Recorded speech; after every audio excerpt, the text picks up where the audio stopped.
Hi, I'm Wayne Johns. Thanks for joining us on our Team Bowens lighting tutorial. In this video, we'll be demonstrating how to open up our thinking process when it comes to lighting and how we can get creative with what can be considered as a basic light shaper, the softbox. We'll be showing you how you can light a beauty shoot using alternative light shapers other than the industry standard beauty dish.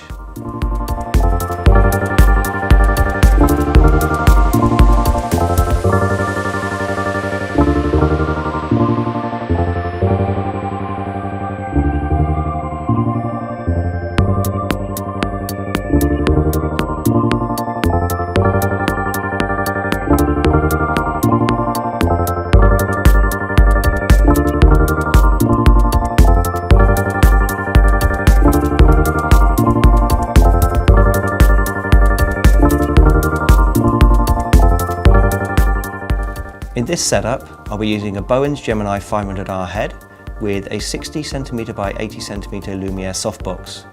This will be supported on a high glide system, which will be up above the model, pointing slightly down, and that way it keeps any stands out of the way from the shot. Next, I'll be bringing in my fill, and for this I'm going to use a reflector. We'll be showing you the differences between the white, the silver, and the gold finish, and how that affects your shot. To complete this setup, I'm going to replace the reflector with a Bowens 400 RX head and another Lumiere 60 cm by 80 cm softbox, and that completes our clamshell lighting technique. Our challenges here when using our key light and a reflector as a fill are getting the reflector at the right height and the right angle to provide enough fill light to our model. When we replace our reflector with a fill light, the challenge would be to get our exposures correct. If we have the exposures set the same on both lights, the lighting will become very flat. Now that that's all in place, let's go and take a look. So now that my key light is in place, let's just go through some details about its height and its distance.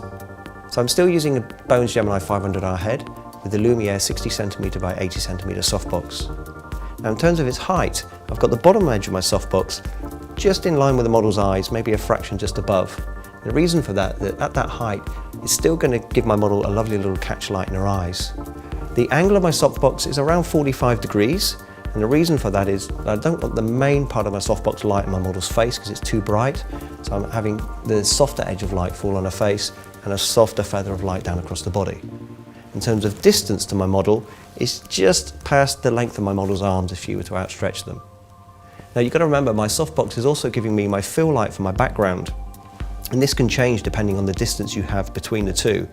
So if you wanted your background to be a little bit lighter, you can bring your softbox and model closer to your background, but if you wanted your background to go a little bit darker, just move the two of them a little bit further away, and that should do the trick.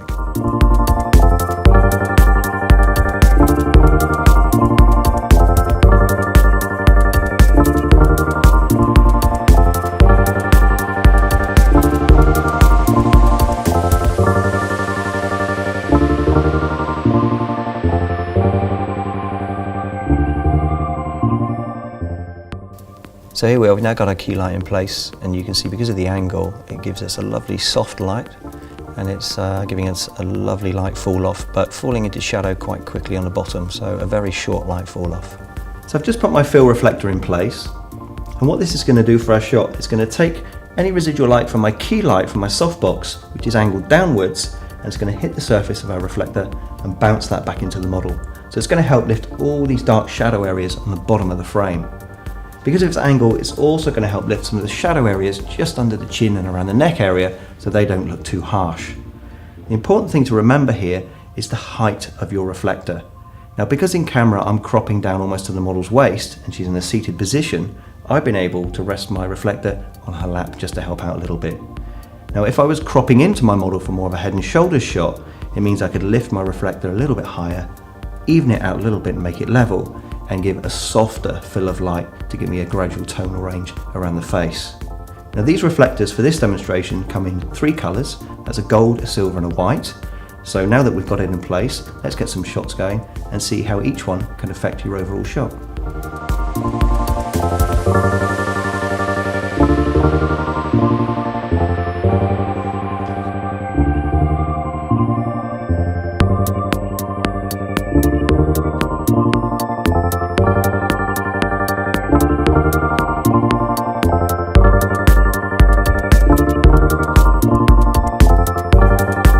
now put our fill reflector in place. And you can see that's just bounced a little bit of light back into the model. This is a white reflector, so it's just giving us a very gentle bounce back of reflection in the lower area of the model. Still quite dark, but just pulling out those shadow areas just a little bit.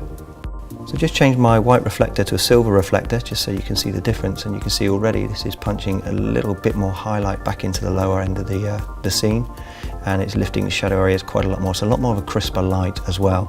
But we're still quite dark in some areas because we've only got one main light source still. So I've just replaced my silver reflector with a gold reflector as a fill. Now, even though it's not filling in the shadow areas very much because of the distance of my key light, what you can see that it's added a little bit of a warm tone to the skin of my model. So to complete our simple beauty lighting setup, I've now replaced my fill reflector with another light, and that's going to act as my fill light. And for that, I'm using a Bowens Gemini 400RX unit fitted with the same 60cm by 80cm Lumiere softbox. Now I've positioned this down on the floor, angled up slightly, and this is going to complete a clamshell lighting technique. Now what this is going to do for me is going to do the same as my reflector, but because I'm using a light source, it means I've got the option to adjust my power settings and give more light or less light as I require. Obviously with a fill reflector, it's only reflecting the light from my key light, so you're going to be a little bit limited, especially with its placement. So as you can see from here, this is now giving me a lot of fill light on the lower part of my frame and my model. It's helping lift all these shadows on the clothing in this lower region and pull out a little bit more detail in the fabric and the accessories we've got on shot. It's also lifting a lot of these shadow areas under the chin and around the face, but you've got to remember the importance here is your output ratios of your lights. If you have them pretty much the same output, because they're in a similar position and a similar distance, it means the light could look quite flat. But if you were just to reduce the power of your fill light a little bit, it gives you a nice, soft, gradual tonal range down across the body in terms of light fall off.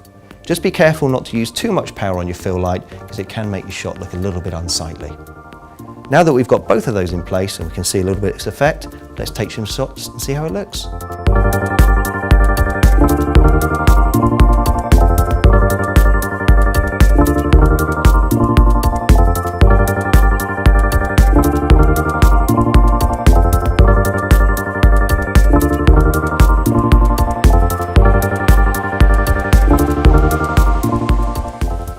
So to complete our lighting setup, I've now put in our fill reflector, and that's placed just in front of the model to bounce some of that light from our key lights back into the front to lift some of those shadows. It's only a subtle change, but it's just enough to take out the darkness in those tones.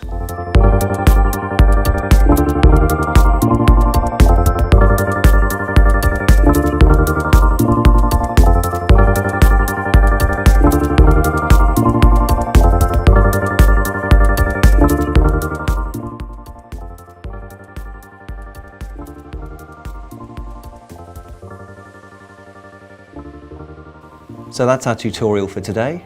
I hope you've enjoyed it, and I hope you managed to learn something that you can take away and try for yourself. And don't forget to keep checking back for more inspirational Team Bowens lighting tutorials. Thanks for watching, and see you next time.